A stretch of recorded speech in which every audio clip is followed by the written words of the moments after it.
Hispanic, and I vote for Mr. Trump. We vote for Mr. Trump.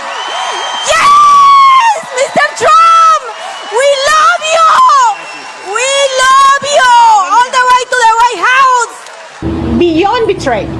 They used us. They actually, during the campaign, and I don't want to make this political, but during the campaign, the elected officials from the Republican Party, they actually told us that he was not going to touch the documented people. They wore the hats, they shouted, "Make America Great Again." And now they're posting TikToks, YouTube shorts, and tweets filled with confusion, anger, and yes, even regret. And today's video, we are diving deep into a wave of Trump voters who are now speaking out, not just because of political shifts, but because the reality they're living doesn't match what they believed they were voting for. Mark that, what they believed they were voting for. Was it misinformation, misplaced trust, or just the tough consequences of political decisions hitting home? Let's unpack the emotional, financial, and social backlash many Americans are finally vocalizing. So Latinos for Trump have finally spoken against him. It took y'all long enough. Actually, y'all should have did that shit before y'all even elected this man. Because I'm saying, yes, y'all helped elect this man. And now what's going on in Los Angeles is y'all fault. It is y'all fault. Y'all divided y'all vote. And you put this man in office. And what is he doing? He's going against people who are innocent. He's rounding up anybody and everybody that looks like your demographic. He don't give a fuck about warrants. Hell, I am so happy to see that y'all are out there. The ones that didn't vote for him are out there fighting against these ICE agents and not allow them to take anybody. Now I'm going to say this. Y'all need to pay attention because they will deploy the National Guard if they get access to that shit. That is ICE agent director's initiative tonight, is to try to get the National Guard on the ground against everybody that is protesting these roundups against ICE agents. So y'all in my prayers. That's all I can do. Y'all are in my prayers. But Latinos for Trump, y'all asses should be out there. Trump voters in Mississippi are now saying they've been abandoned by Donald Trump, who has refused to send federal aid to their state despite a tornado hitting Mississippi over 2 months ago. Here is what a Trump voter in Tylertown, Mississippi told PBS when asked about the federal response to the tornadoes. Quote, "I know President Trump said America first. We're going to help Americans first, but we haven't seen the federal folks down here." So that is a voter in Mississippi who supported Donald Trump after Donald Trump said he was going to put America first, having the realization that, oh, no, that was just rhetoric Trump was using on the campaign trail to try to trick people into voting for him. And sadly, it worked.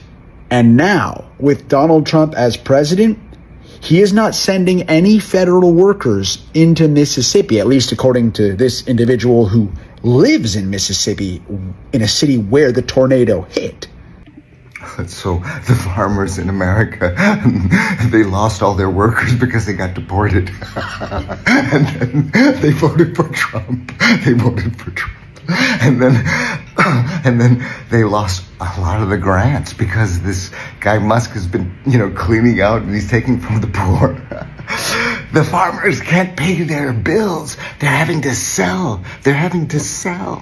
And J.D. Vance set up a company so that he could buy farms.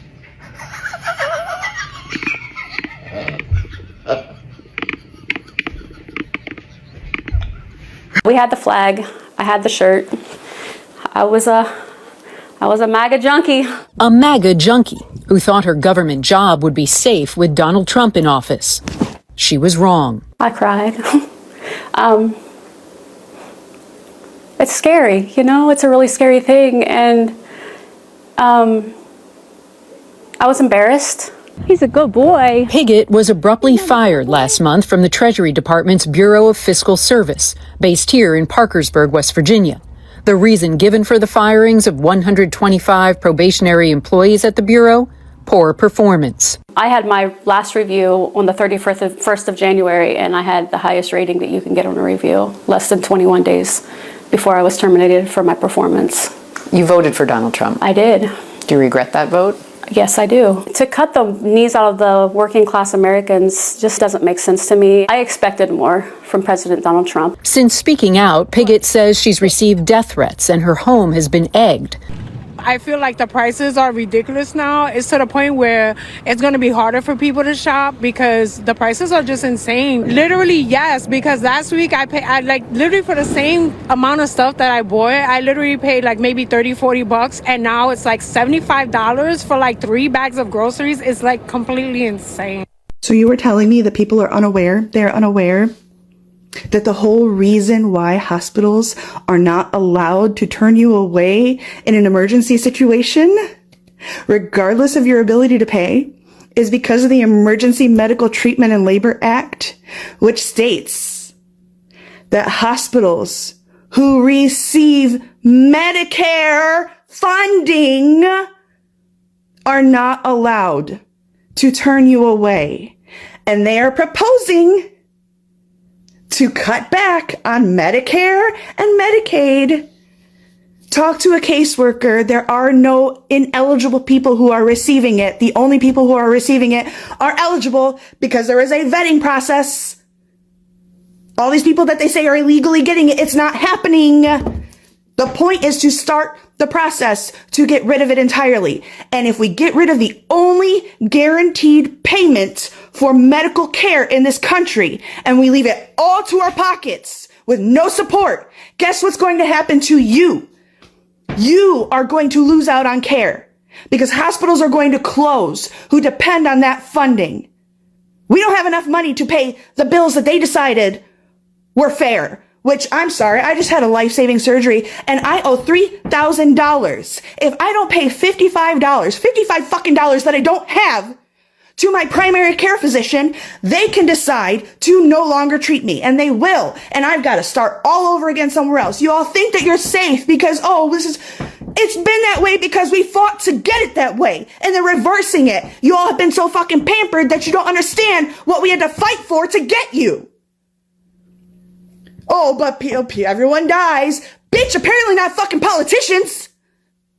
Imagine being a teacher or a principal in a school in a red state which depends on funding, federal funding from the Department of Education, and still voting for Donald Trump.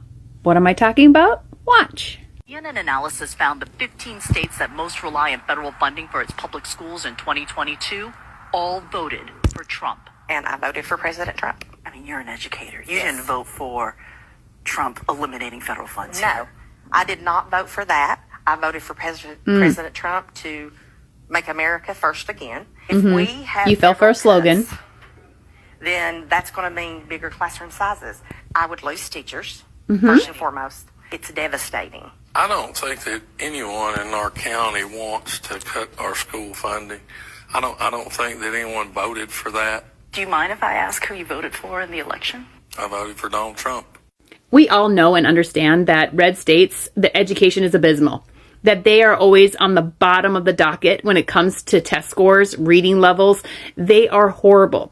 And here we have two educators that know that their states, their schools depend on federal funding, depend on them. Yet they didn't bother to do the basic research of what their candidate was going to do. They fell for a slogan.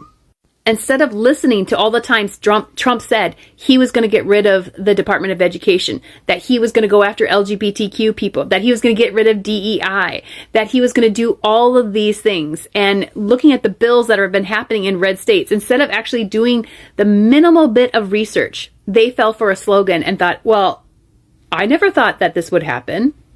So I guess these red states are just going to have to pick themselves up by the bootstraps, right? Because they voted for this and now they're getting what they voted for. All my love. It's quite easy to say, I told you so. But what we're really witnessing is more than just political regret. It's the power of lived experience shifting opinions. And even many of these former Trump supporters aren't just turning away from a candidate. They're simply confronting disillusionment, policy backlash, and a reality that doesn't even match the campaign slogans. What you can simply say is they didn't do their research well. And whether you agree with them or not, their voices matter because they reflect the evolving political consciousness of America. If you found this video thought-provoking, don't forget to like, comment, and subscribe for more honest takes on what's really going on in the US. And as always, major credits to the original content creators featured in this video. Your real-life stories help drive the national conversation.